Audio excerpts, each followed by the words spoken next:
All right, trade talks coming to an end between the U.S. and Canada. President Trump posting to Truth Social last night that he is terminating all deals with our neighbors to the north.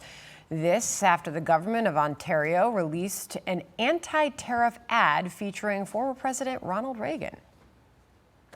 High tariffs inevitably lead to retaliation by foreign countries and the triggering of fierce trade wars. Then the worst happens. Markets shrink and collapse.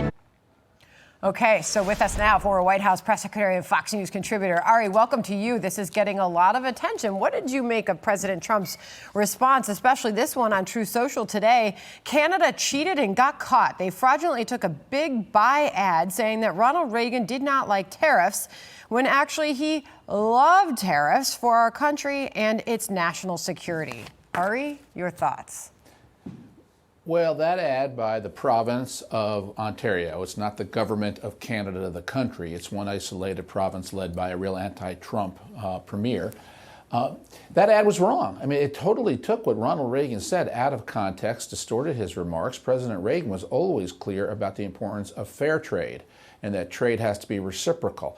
I remember when I was in office, we had huge trade disputes with Canada over softwood lumber and over fishing rights off the coast of Maine. So disputes with Canada are a long-standing thing. Canada has not engaged in fair practices with the United States. So President Trump, as typical, is flexing. He's throwing the strength down and saying, get that ad off the air, and we're not talking to you, and you need to fix this. Well, here's Canada's Prime Minister Mark Carney on all of this in a gaggle earlier today. My colleagues have been working with their American colleagues on detailed, constructive negotiations, discussions on specific transactions, specific sectors, steel, aluminum, and energy. And a lot of progress has been made.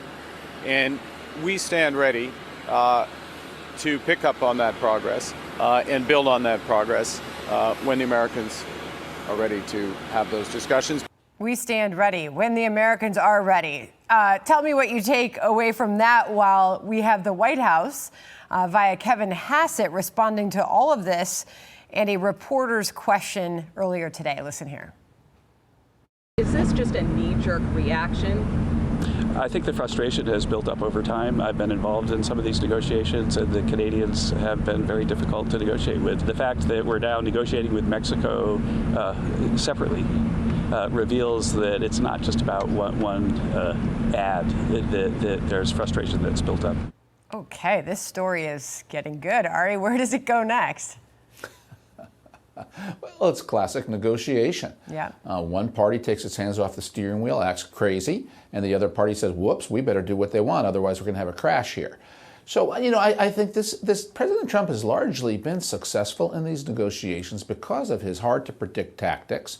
And I think that is what's going to happen in the end. All these tariffs all around the world, it's just odd that the negotiations with Canada have been among the most tricky. You would think Canada wouldn't play this game and we could reach an agreement with the United States. They could reach an agreement with the United States. But Canada's playing hardball. President Trump plays hardball. No one knows how it's going to turn out.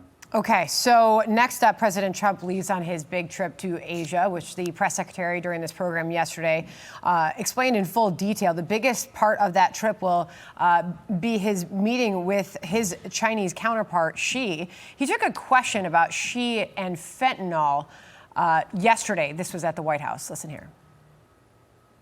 Is there any evidence that China is now smuggling fentanyl through Venezuela to bypass U.S. and Mexican port controls? They are doing that, yes.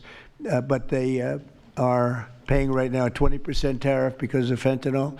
That's billions and billions of dollars that they're paying. So I'm meeting with President Xi, and I would say we have some big issues, but the first question I'm going to be asking him about is fentanyl. How do you think that's going to go?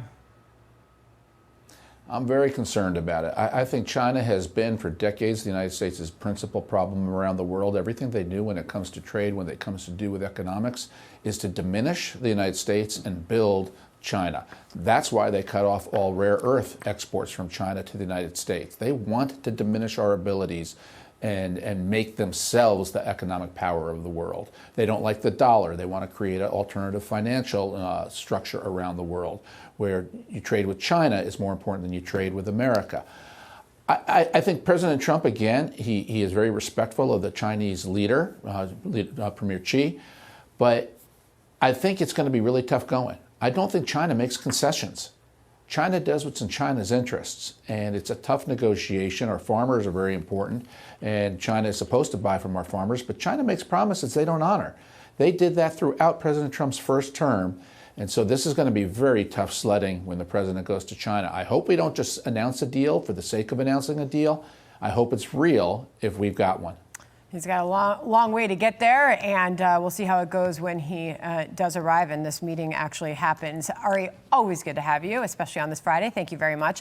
I'm Steve Doocy. I'm Brian Kilmeade. And I'm Ainsley Earhart. And click here to subscribe to the Fox News YouTube page to catch our hottest interviews and most compelling analysis.